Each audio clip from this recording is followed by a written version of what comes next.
নবী বলে 40 বছর পরে নবুয়তি পাইয়া নাকি নবী হইছে, এর আগে নাকি নবী ছিল না। এটা কার কথা কইতাম নি? উনি নবী হয়েছেন কত বয়সে? 40 বছর বয়সে। 40 বছর বয়স মানে তো জীবনের মূল টাইমটা প্রায়। তো এই 40 বছর পর্যন্ত উনি নিজে তো নবীই ছিলেন না, উনি নবী হয়েছেন তারপরে।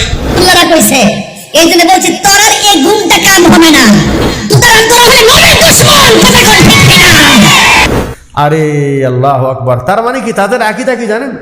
তাদের আকীদা হলো এই যে রসুল শুধু 40 বছরের আগে নবী ছিলেন না, উনি তো পৃথিবীর সৃষ্টির আগেও নবী ছিলেন। এটা হলো তাদের বক্তব্য। এবং তাদের বক্তব্য হলে পৃথিবীর প্রথম সৃষ্টি করেছেন আল্লাহ রসুলকে। যারা বলে নবী 40 বছর পর নবুয়তি পাইয়া নবী হইছে, এদেরকে বলতাম চাই তোমরা এখনো ইমান আনো, তাড়াতাড়ি ইমান আনো।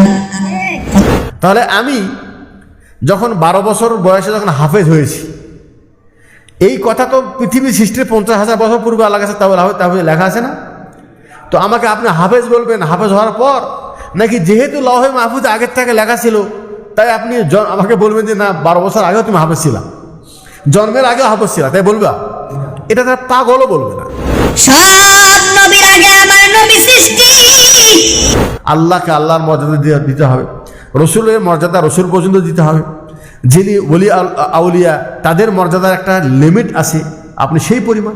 আপনি ওলিকে বানাচ্ছেন রসুল, রসুলকে বানাচ্ছেন আল্লাহ, আল্লাহকে আপনি কোথায় পৌঁছায় দিচ্ছেন? তার মানে সে কি বলতেছে কি করতেছে নিজেই সে আকীদা সম্পর্কে কিছুই জানে না। কোরআন হাদিসের সামনে নিজের মস্তিষ্কটাকে নত করে দিতে হবে। কোরআন এবং সহিহ হাদিসের ব্যাখ্যা নিরপেক্ষ দৃষ্টিতে আকীদা গ্রহণ করতে হবে। আপনি নিজে থেকেই একজনের অনুসারী হয়ে, একটা মাযহাবের অনুসারী হয়ে যে কোনো মূল্যে আপনার আকীদাকে বলবৎ রাখবেন, এটা ঠিক নয়।